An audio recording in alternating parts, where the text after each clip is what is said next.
আসসালামু আলাইকুম ভিউয়ার্স, কেমন আছেন সবাই? আশা করছি ভালো আছেন, সুস্থ আছেন। যে যেখানে আছেন, চলে এসেছি আমার একটি নতুন রেসিপি নিয়ে আপনাদের মাঝে। তো আজকে আমি আপনাদেরকে দেশি স্টাইলে একটা চাউমিন রেসিপি দেখাবো। আর এই চাউমিন রেসিপিতে যা যা ইনগ্রেডিয়েন্টস নিয়েছি তা আমি আপনাদেরকে দেখিয়ে দিচ্ছি। তো এখানে আমি 3 রকমের ক্যাপসিকাম নিয়েছি, ইয়েলো কালার, রেড কালার এবং গ্রিন কালার। আর এখানে চিকেনটাকে কিউব করে কেটে নিয়েছি। আর সাথে আছে গাজরটাকে আমি হালকা একটু বয়েল করে নিয়েছি কিউব করে কেটে। আর বাকি যা আছে এখানে হচ্ছে পেঁয়াজ আমি কুচি করে নিয়েছি। এখানে হাফ কাপের থেকে একটু কম পরিমাণ পেঁয়াজ হবে, অল্প কিছু কাঁচামরিচ, 4-5টা থাই পাতা আছে, আর আছে নুডলসের প্যাকেটে যে মশলা থাকে সেই মশলাটা আমি ইউজ করব। এখানে নুডলসটাকে হালকা বয়েল করে নিয়েছি আগে থেকে সুবিধার জন্য। আর এতে যা যা আমি আর বাকি দিব তা হচ্ছে 2 রকমের সস দিব। একটা হচ্ছে সয়া সস, আরেকটা হচ্ছে ফিশ সস। আপনারা এখানে চাইলে ওয়েস্টার সসটা ইউজ করতে পারেন। তো চলুন আমি রান্নাতে চলে যাচ্ছি। এখন আমি হচ্ছে আগে একটু তেলটাকে গরম করে নিব। এরপর হচ্ছে পেঁয়াজটাকে আমি হালকা একটু ভেজে নেব, বেশি ভাজবো না। পেঁয়াজের সাথে আমি চিকেনটাকে আবার ভেজে নেব ভালোভাবে। তো চলুন আমার রেসিপিটা আমি কীভাবে করছি আপনারা দেখে নেন।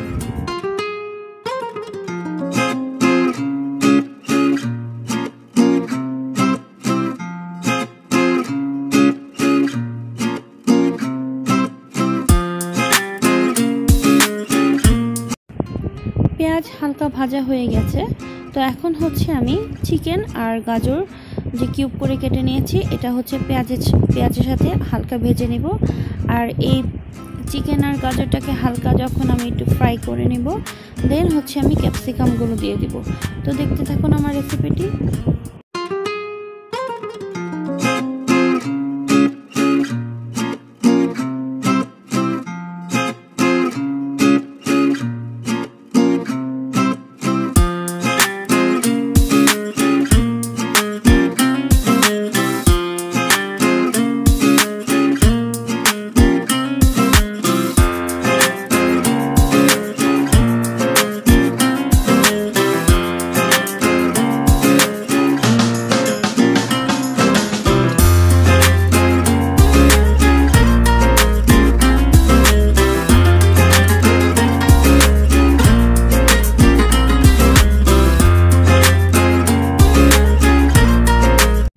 তো এখন হচ্ছে আমার চিকেনের সাথে যে আমি ক্যাপসিকাম, গাজর এগুলো দিয়েছি একটু হালকা কিন্তু আমি ফ্রাই করে নিয়েছি এগুলো।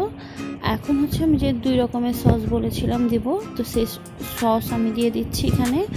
আমি এখানে 3 টেবিল স্পুন পরিমাণ হচ্ছে সয়া সস এবং 2 টেবিল স্পুন পরিমাণ ফিশ সস, এটাকে দিয়ে আমি আবার ভালোভাবে একটু নেড়েচেড়ে ভেজে নেব, যাতে করে সস যে আমি দিলাম এটা যেন সবজি এবং চিকেনের মধ্যে ভালোভাবে মিশে যায়।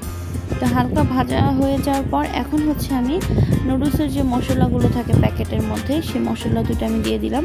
আমি কিন্তু এক্সট্রা কোনো এখানে লবণ ইউজ করিনি, কেননা সসের মধ্যে প্রচুর পরিমাণ লবণ দেওয়া থাকে।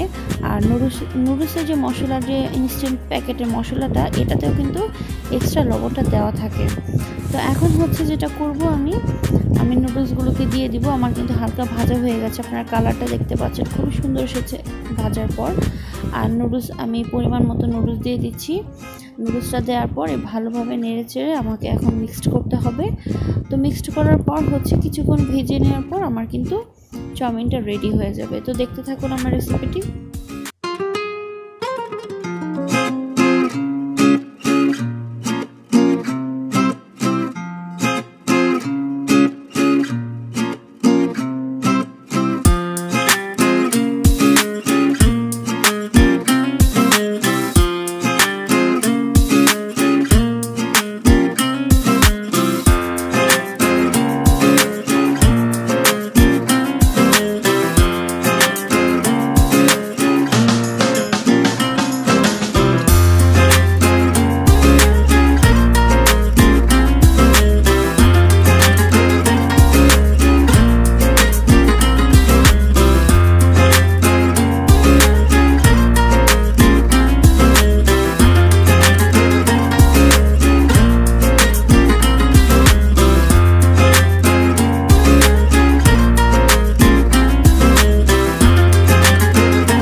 মোটামুটি রেডি হয়ে গেছে। তো এখন হচ্ছে আমি এরপর এতে থাই পাতাগুলো দিয়ে দিব। থাই পাতা দিয়ে আমি ঢাকনা দিয়ে একটু ঢেকে দিব, কেননা থাই পাতার যে একটা ফ্লেভার সেটা যেন পুরো চাউমিনের মধ্যে ছড়িয়ে যায়। আর থাই ফ্লেভারটা হলে একটা রেস্টুরেন্টের স্বাদ চলে আসে থাই পাতার ফ্লেভারে। তো এই তো আমি থাই পাতাগুলো দিয়ে দিলাম, আর এখন হচ্ছে ঢেকে দেব। আমার কিন্তু চাউমিনটা রেডি। তো ভিউয়ার্স, আমার রেসিপিটা কেমন লেগেছে অবশ্যই আমাকে কমেন্ট বক্সে জানাবেন। আর যারা এখন পর্যন্ত আমার এই চ্যানেলটিতে নতুন, তারা অবশ্যই আমার চ্যানেলটিকে সাবস্ক্রাইব করতে ভুলবেন না এবং পাশে থাকা ছোট্ট বেল আইকনে প্রেস করতে একদম ভুলবেন না, কেননা আমি যখন নতুন কোনো ভিডিও আপলোড করব, আমার ভিডিও নোটিফিকেশনগুলো আপনাদের কাছে সুন্দরভাবে পৌঁছে যাবে যদি বেল বাটনটা অন করে রাখেন। তো পরিবারকে নিয়ে অবশ্যই আমার ভিডিওটা দেখবেন এবং শেয়ার করবেন বেশি বেশি করে। ধন্যবাদ সবাইকে।